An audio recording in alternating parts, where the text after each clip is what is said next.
नमस्कार दोस्तों, किस्से का हिस्सा सीजन 4 में आपका स्वागत है। पिछले 3 सीजन्स में आपने हमें बेहद प्यार दिया, तो अब आपके लिए हम नया सीजन लेकर एक बार फिर हाजिर हैं। फिर हमें लगा कि नए सीजन की शुरुआत कैसे की जाए, तो आज अपने किस्से से सीजन 4 की शुरुआत करने जा रहे हैं। आज जो किस्सा हम आप सबके साथ शेयर करने जा रहे हैं, उस किस्से का नाम है हैंड ऑफ गॉड। तो चलिए सुनिए ये किस्सा और बनिए इस किस्से का हिस्सा।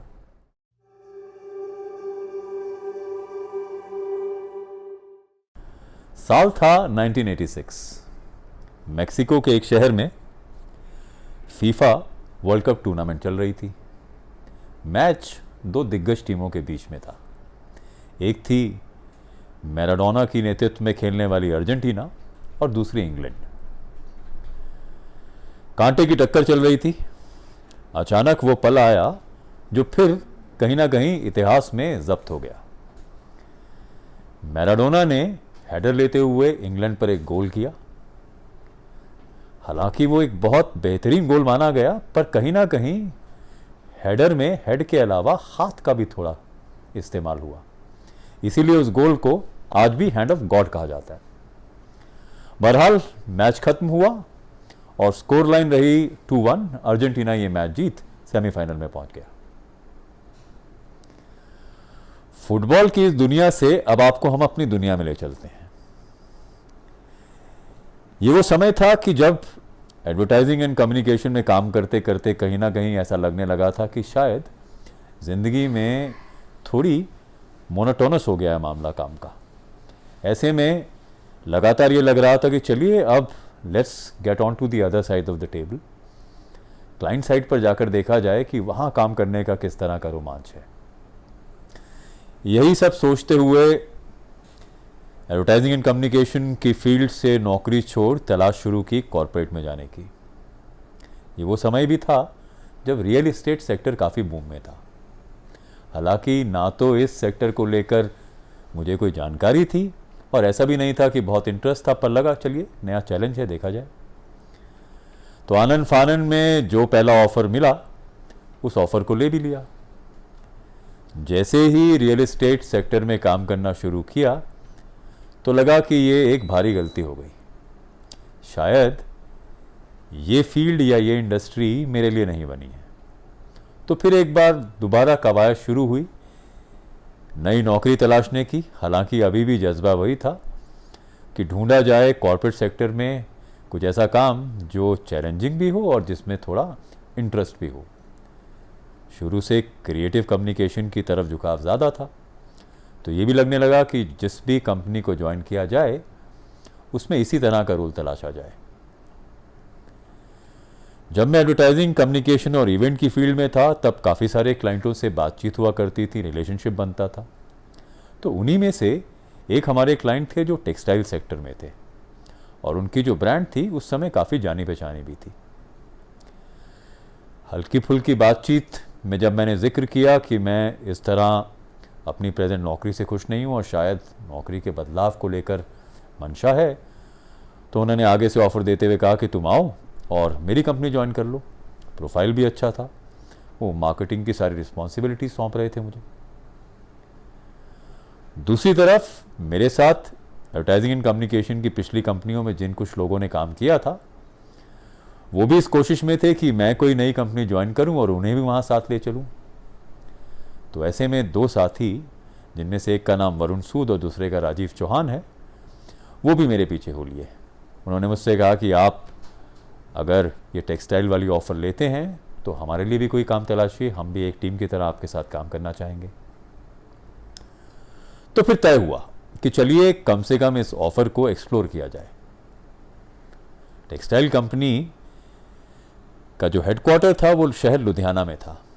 तो ये प्रोग्राम बना कि किसी दिन लुधियाना जाया जाए, पूरी बातों को सिरे से देखा जाए और फिर डिसीजन लिया जाए कि कंपनी ज्वाइन करनी है या नहीं। सारी प्लानिंग करने के बाद तय हुआ कि आने वाले शुक्रवार को हम लोग लुधियाना जाएंगे, मीटिंग अटेंड कर फिर वापस आ जाएंगे। मीटिंग पर जाने से पहले अभी मैं उसी रियल एस्टेट कंपनी में था, हालांकि मैं रेजिग्नेशन दे चुका था, अपना नोटिस सर्व कर रहा था, लेकिन फिर भी कुछ रिस्पॉन्सिबिलिटीज़ थी जिनका निवारण साथ में हो ही रहा था। ऐसे में फ्राइडे को लुधियाना जाना तो तय था, लेकिन मुझे ये बात मालूम नहीं थी कि थर्सडे को जिस कंपनी में अभी तक मैं था उनकी एक ग्रैंड पार्टी है और उस पार्टी को अरेंज करने की कुछ एक रिस्पॉन्सिबिलिटीज़ मुझे भी दी गई। तो मुझे लगा चलिए ठीक है, आज पार्टी अटेंड की जाएगी और फिर सुबह सवेरे निकला जाएगा लुधियाना की तरफ। और लुधियाना अक्सर गया भी हूँ मैं, तो ऐसा है कि रूट के बारे में भी सब कुछ मालूम है, तो मुझे लगा कि ठीक है, सुबह जल्दी निकला जाएगा, काम निपटा, रात वापस दिल्ली आ जाया जाएगा। लेकिन इस तरह रियल एस्टेट की जो पार्टियां होती हैं अक्सर समय पे ना तो शुरू होती हैं और ना ही ख़त्म। तो इंतज़ार करते करते, पार्टी की प्लानिंग करते करते, पार्टी अटेंड करते करते काफ़ी समय हो गया। मैं जब वापस घर आया तो काफ़ी देर रात हो चुकी थी। फिर भी अब सुबह का प्लान था, तो उस प्लान को कैंसिल भी नहीं किया जा सकता था। सुबह सुबह राजीव और वरुण सूद दोनों मेरे घर आ गए और फिर हम लुधियाना की तरफ निकले। लुधियाना का पूरा सफ़र बड़े मज़े से कटा। 3 लोग साथ थे, बातचीत का सिलसिला जारी रहा और फिर अम्बाला होते हुए लुधियाना पहुंचा गया। लुधियाना जाकर अग्रवाल साहब जो उस कंपनी के मैनेजिंग डायरेक्टर थे उनसे मिलना हुआ, बातचीत हुई और कुल मिलाकर उन्होंने जो ऑफ़र किया वो पसंद भी आ गई। और फिर मैंने धीरे से उन्हें कहा कि अगर मैं आ रहा हूँ तो मैं चाहता हूँ कि कुछ एक को टीम मेंबर्स को भी लेकर आऊँ। तो उस पर उन्होंने मुझसे कहा कि देखिए, आप ज्वाइन कर रहे हैं as head and you will be responsible for जितनी भी मार्केटिंग इनिशिएटिव्स हैं, तो आप अपनी टीम का चयन खुद कर लें। पहुंचने के बाद, बातचीत करने के बाद, लंच करने के बाद, बाकी औपचारिकताओं के बाद हम लुधियाना से निकले। लुधियाना से निकलने का हालांकि हमारी मंशा ये थी कि लंच से पहले या लंच के फ़ौरन बाद निकला जाए, पर फिर कुछ देर हो ही गई।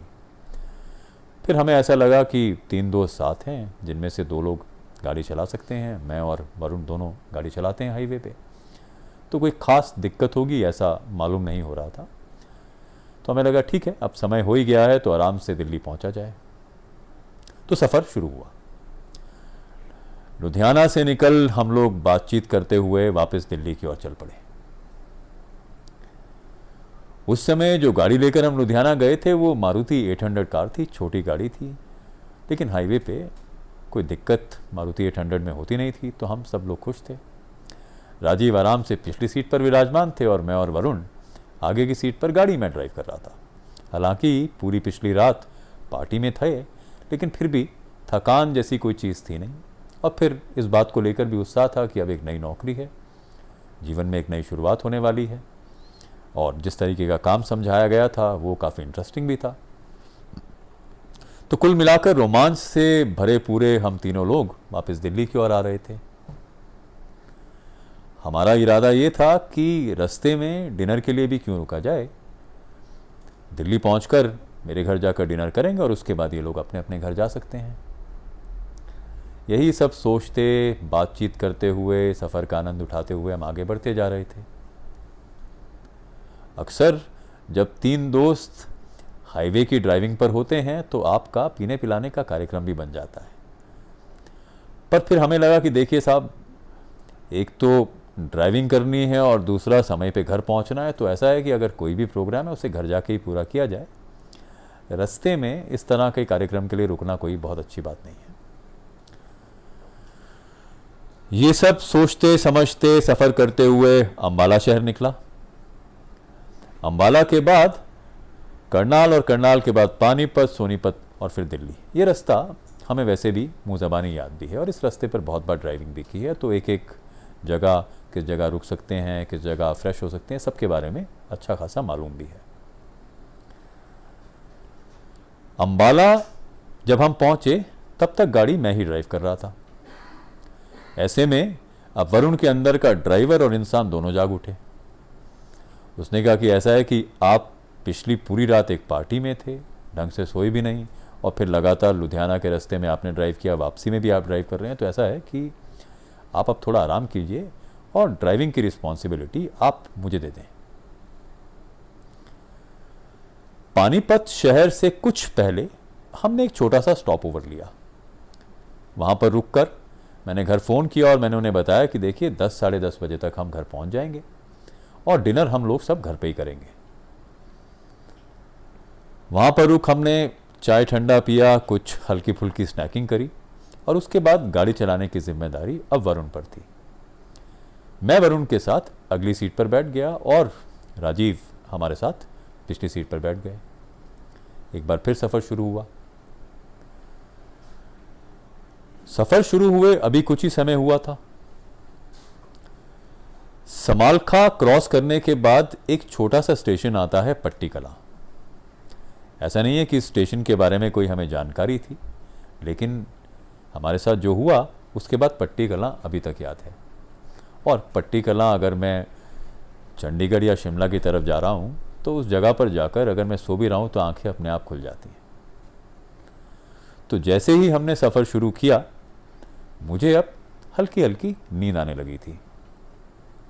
वरुण पूरी मुस्तैदी के साथ गाड़ी चला रहा था और राजीव हम दोनों से बातचीत करने के लिए पिछली सीट पर थोड़ा सेंटर में होकर बैठ गया था।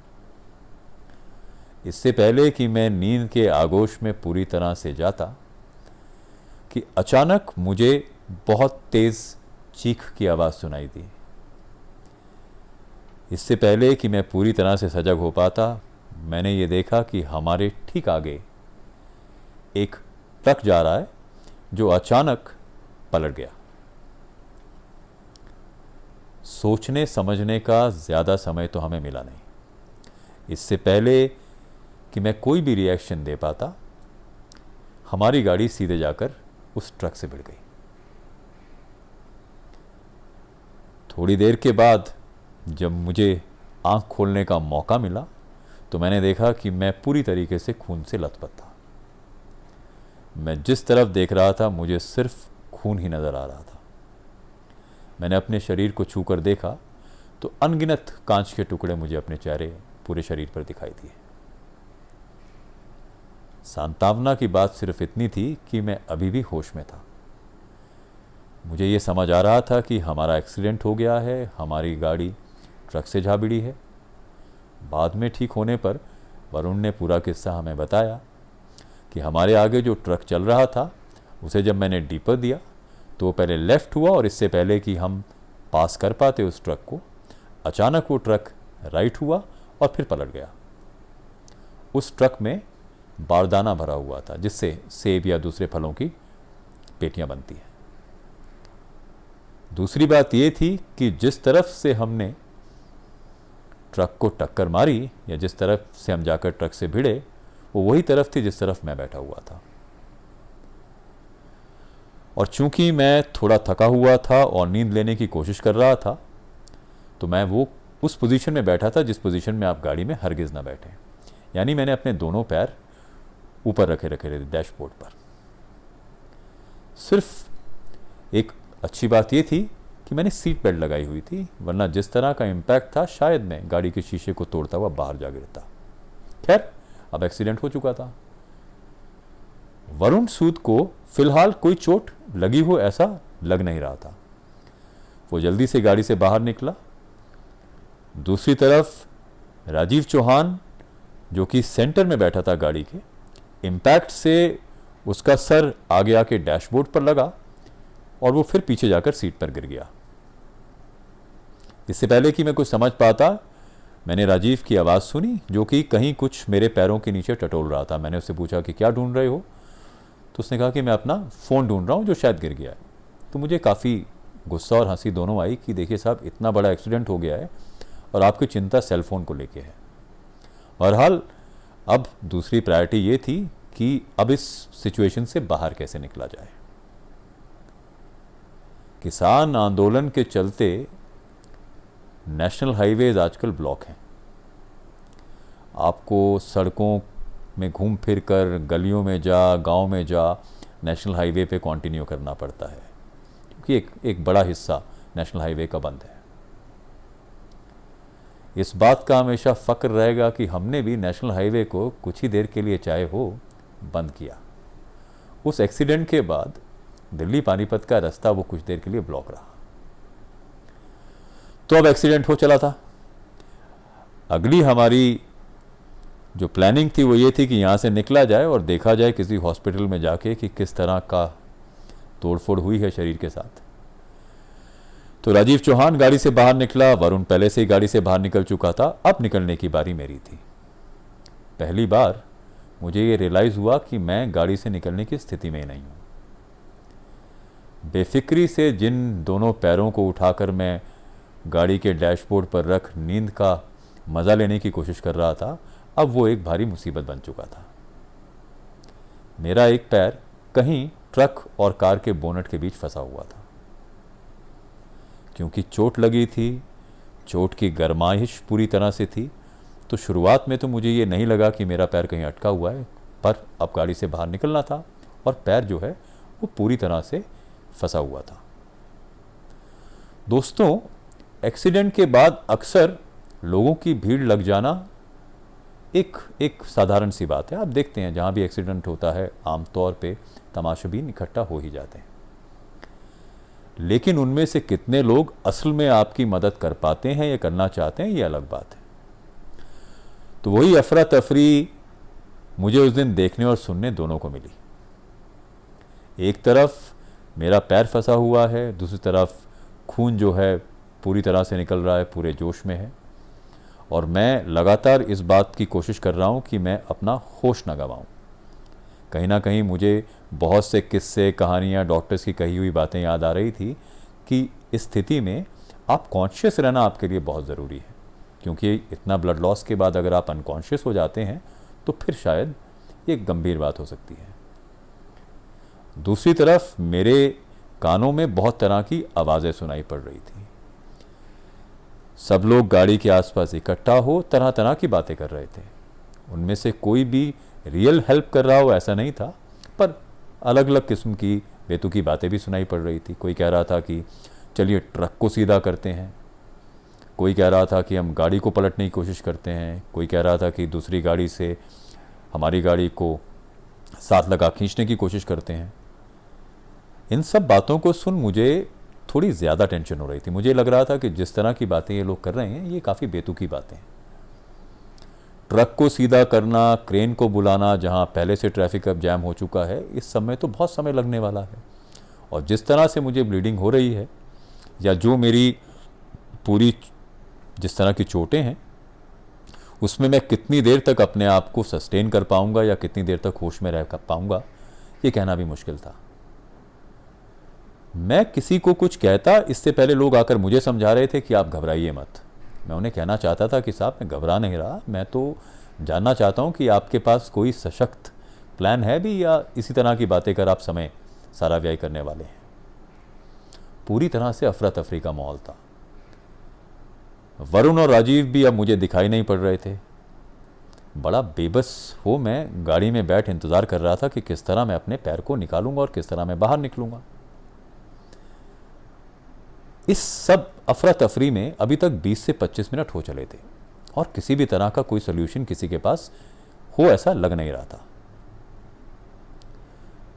आप इस स्थिति में 20 से 25 या 30 मिनट अगर हों तो आपकी पूरी ज़िंदगी फ्लैशबैक की तरह आपकी आंखों के आगे आ जाती है। आप वो सब बातें सोचने लगते हैं जो आपने पहले कभी नहीं सोची होती।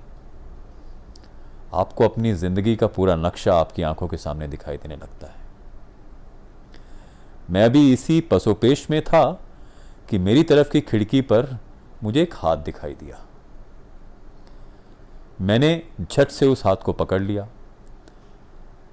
हालांकि उस आदमी ने भी मुझसे ये कहा कि आप फिक्र मत कीजिए, चीज़ें हो रही हैं, कुछ ना कुछ हम हल निकालेंगे सिचुएशन का। मैंने उस व्यक्ति की बात नहीं सुनी और मैंने उससे कहा कि आप सिर्फ उतना कीजिए जितना मैं आपको कह रहा हूँ। उसे शायद एड्रेनलाइन रश ही कहेंगे या ये कहेंगे कि मैं उस समय थोड़ा सजग था। मैंने उस व्यक्ति से कहा कि आप किसी तरह से एक कोई डंडा या कोई रॉड लेकर आएँ जिसे आप मेरे पैर के नीचे दबाएं ताकि मुझे पैर को मैनूवर करने के लिए थोड़ी ज़्यादा जगह मिले। उस व्यक्ति ने ऐसा किया। नतीजन मैं किसी तरह अपने पैर को बाहर निकालने में कामयाब हो पाया। कितनी चोट लगी है, पैर की क्या हालत है, ये सब चिंता करने का समय तो मेरे पास था भी नहीं। हम गाड़ी से बाहर निकले। इस बीच वहाँ पर पुलिस, एम्बुलेंस और बाकी सारी चीज़ें पहुँच चुकी थी। सबसे पहला स्टेशन समालखा था, तो पुलिस ने हमें जीप में बिठाया। मैं किसी तरह रोड के डिवाइडर को क्रॉस कर दूसरी तरफ आया। हालांकि पूरी तरह से चल नहीं पा रहा था, पर उस समय शायद वो जोश था, वो जोश जो आपको बताता है कि नहीं, आपको लड़ते रहना है, आपको हिम्मत नहीं हारनी है, आपको ज़िंदा रहना है। उसी जोश के चलते मैं वो डिवाइडर को क्रॉस करके आया और आकर एक पुलिस की गाड़ी में बैठ गया।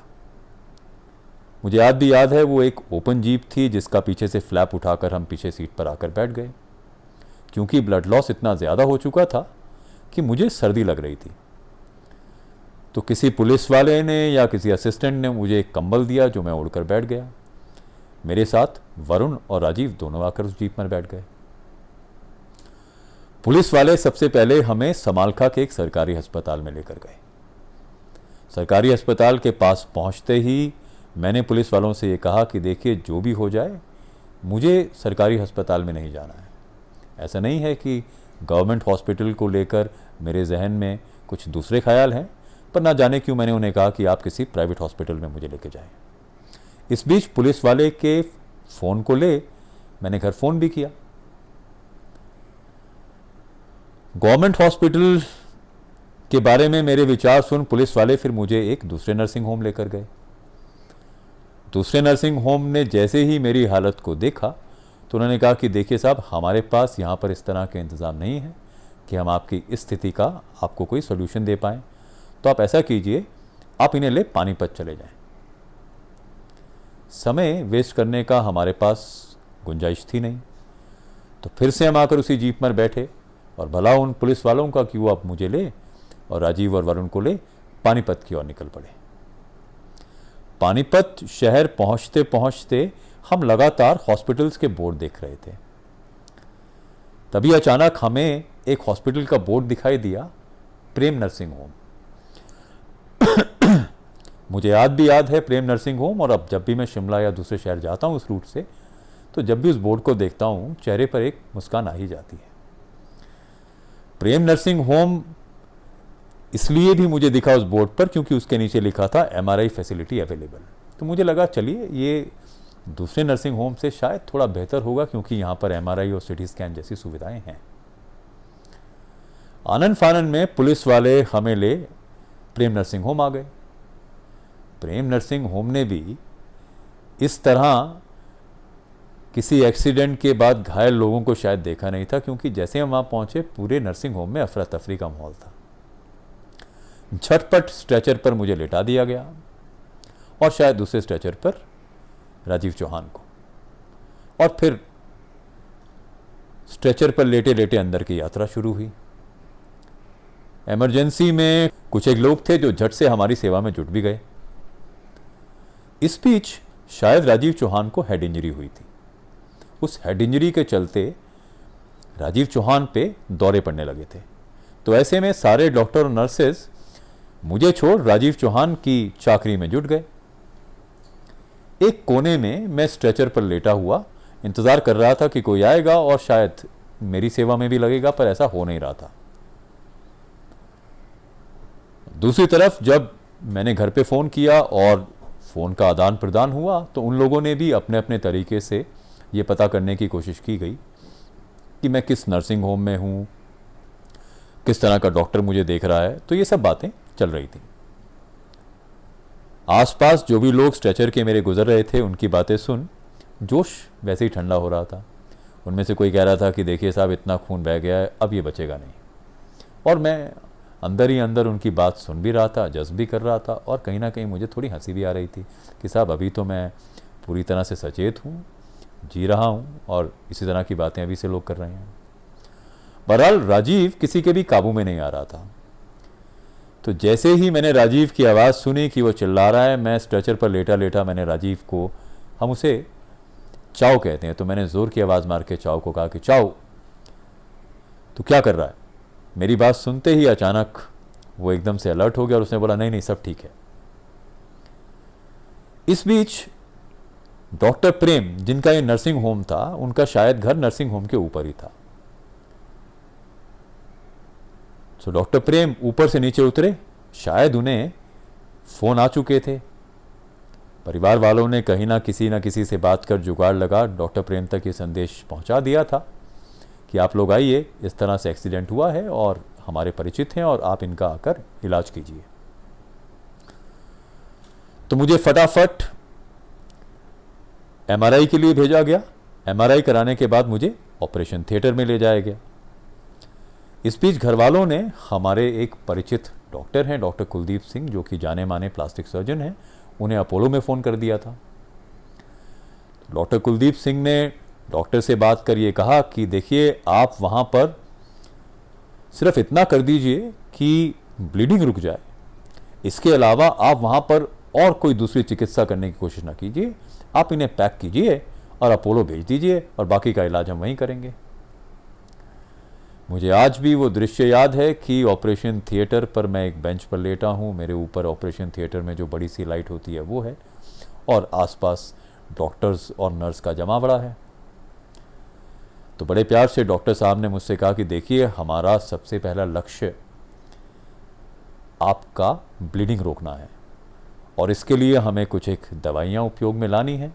हम आपको एनेस्थीसिया नहीं दे सकते क्योंकि जितनी ब्लीडिंग हो गई है उसके बाद एनेस्थीसिया देना शायद खतरे की बात है।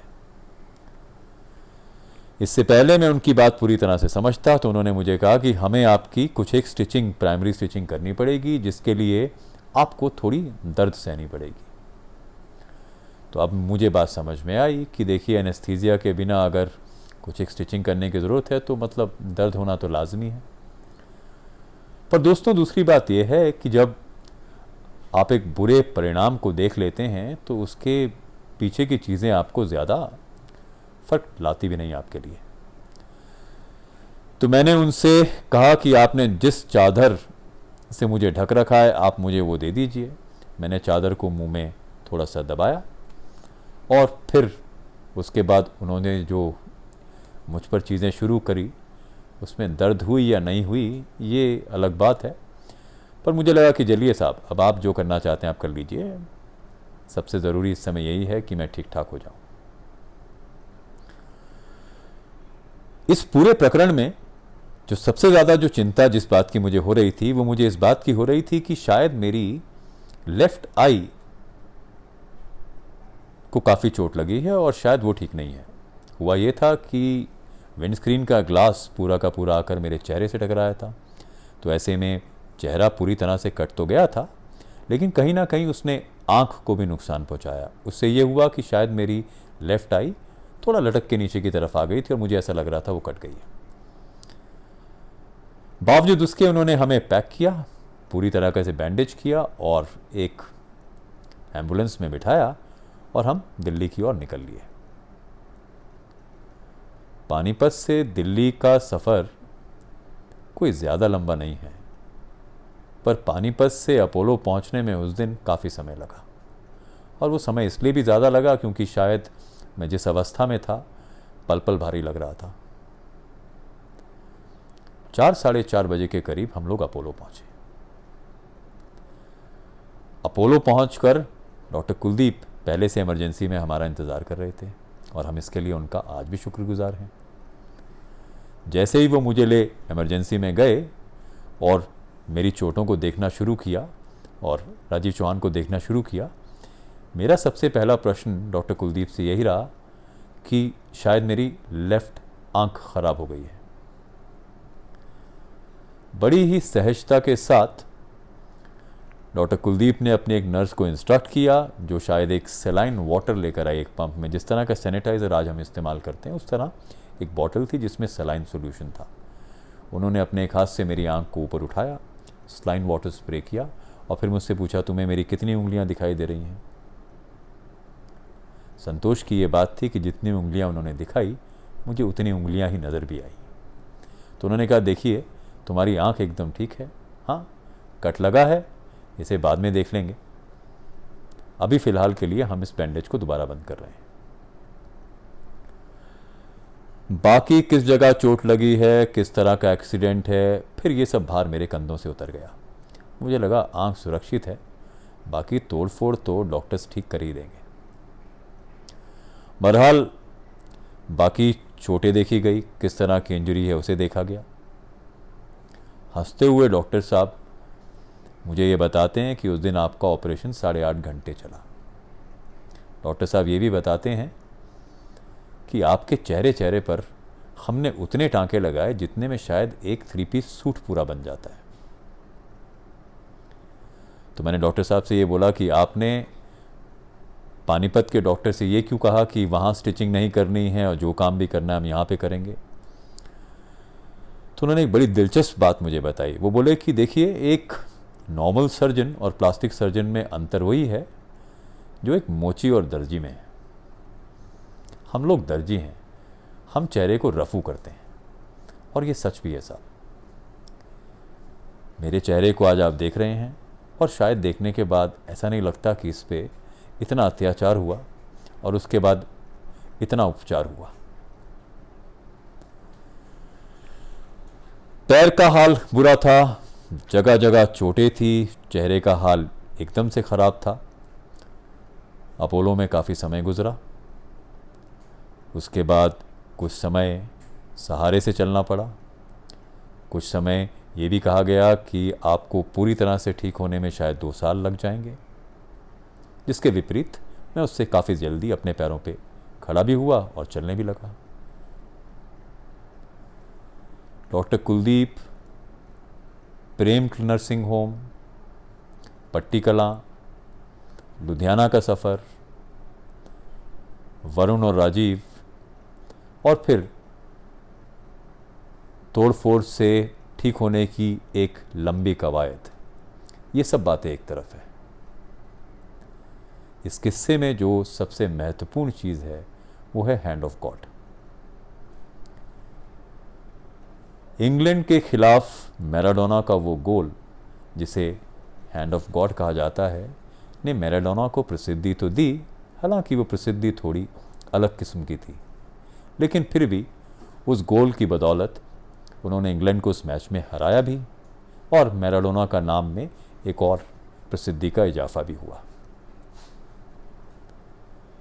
जिंदगी और मौत का जो संघर्ष लुधियाना से आते हुए हम लोगों ने किया, उस संघर्ष में भी सबसे महत्वपूर्ण भूमिका अगर किसी की रही तो मेरे लिए उस हैंड ऑफ गॉड की रही। वो आदमी जो खिड़की के बाहर से मेरे पास आया, जिसका हाथ मुझे दिखाई दिया, जिसके हाथ को पकड़ मैंने उससे कहा कि आप मेरे लिए रॉड लेकर आइए ताकि मैं अपना पैर निकाल सकूं, मेरे लिए सबसे महत्वपूर्ण है। अगर वैसा ना हुआ होता तो शायद स्थितियां कुछ अलग होती। दोस्तों, बहुत से मौक़ों पर आप मुसीबतों से घिर जाते हैं, लेकिन कहीं ना कहीं उसी मुसीबतों के बीच आशा की एक किरण नज़र भी आ जाती है।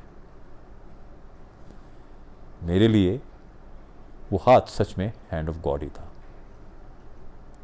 तो हमें लगा कि सीज़न 4 में आपको सबसे पहला किस्सा यही सुनाया जाए। सीज़न 4 में हम इस तरह के बहुत से दूसरे इंटरेस्टिंग किस्से भी लेकर आएंगे। तो अपना प्यार यूं ही हमारे साथ बनाए रखिए, अपना साथ भी बनाए रखिए, सुनते रहिए किस्से और बने रहिए किस्से का हिस्सा। नमस्कार।